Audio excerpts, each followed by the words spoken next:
Evet, makina son bir dakikası kaldı. Birazdan bitiyor.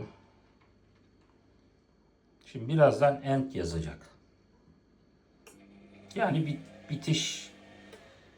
Şu anda makina yıkadı, sıktı ve şu an bitti. End yazdı. Gördün mü? Gözünüz aydın, hayırlı olsun. Gözünüz aydın, hayırlı olsun. Yaparsa Rahmi Usta yapar.